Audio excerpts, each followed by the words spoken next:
The modern role of the commercial real estate professional. The modern commercial real estate professional in Arizona is operating in a legal environment that has changed more in the last few years than in the previous 2 decades.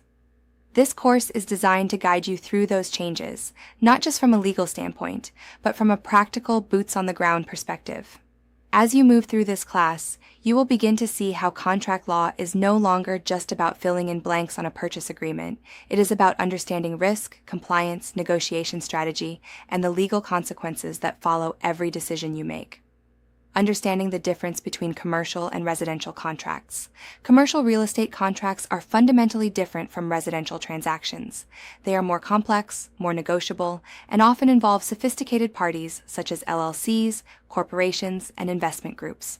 This means that as an agent, your role expands beyond simply facilitating a transaction. You are now operating in an environment where understanding contract structure, legal obligations, and regulatory compliance is critical to protecting your client and your license. How this course is structured for success. This course will walk you through the full life cycle of a commercial contract, starting with formation and moving through negotiation, disclosure, execution, performance, and enforcement. Each chapter builds on the previous one. In this first section, we are laying the foundation, understanding what has changed, why it matters, and how it impacts your daily practice. As you progress, you will see how each section connects, forming a complete roadmap for handling commercial transactions with confidence.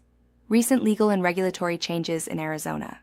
The Arizona Department of Real Estate has implemented significant rule updates, particularly impacting how licensees handle contracts, disclosures, and supervision.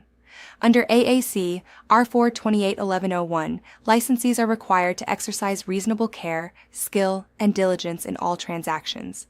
This is not just a general guideline, it is the standard by which your actions will be judged if something goes wrong. For example, imagine representing a buyer in a commercial strip center purchase in Gilbert. The buyer intends to lease units to multiple tenants, but you fail to verify zoning compliance or existing lease restrictions. Under AAC R4281101I, you have a duty to communicate material information and advise your client to seek expert guidance when necessary. Failing to do so could expose you to disciplinary action under ARS, paragraph 32-2153.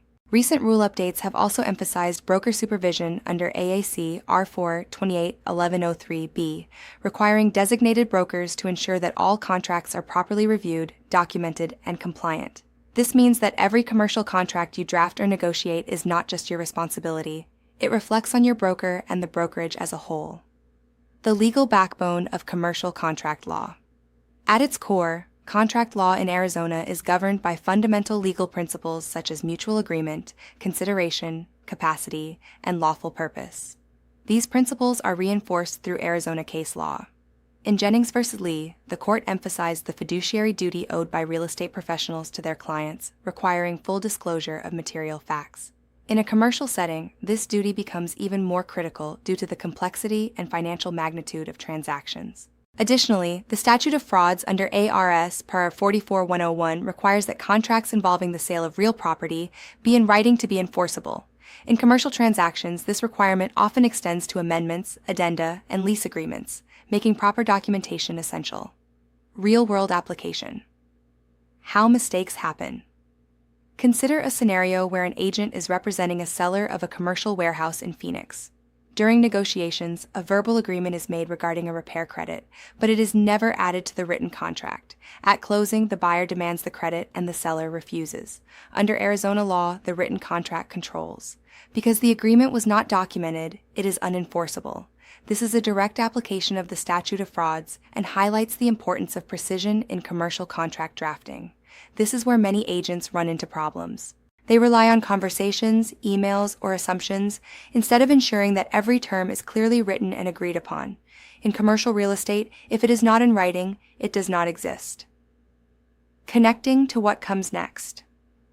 As we move into the next sections of this chapter, we will begin breaking down the elements of a valid commercial contract and how they apply specifically to Arizona real estate transactions. You will start to see how formation, negotiation, and enforcement all connect back to the foundation we are building here. Understanding these basics is critical because every mistake in contract law can lead to liability, lost commissions, or even disciplinary action. Online discussion. Why is the statute of frauds so important in commercial real estate transactions? Answer. The statute of frauds requires that real estate contracts be in writing to be enforceable. In commercial transactions, where deals are complex and involve large sums of money, relying on verbal agreements creates significant legal risk. Without written documentation, parties cannot enforce terms, which can lead to disputes and potential liability for agents. How does AAC R428-1101 impact your day-to-day activities as a commercial agent? Answer. This rule requires agents to exercise reasonable care, skill, and diligence. In practice, this means verifying information, communicating material facts, and advising clients to seek expert help when needed. It directly impacts how agents handle contracts, disclosures, and negotiations. What is one example of a situation where an agent could face disciplinary action under ARS, paragraph 32-2153? Answer. An agent could face discipline for failing to disclose material information, such as zoning issues or property defects, or for misrepresenting facts in a transaction. This statute outlines actions that can lead to license suspension or revocation.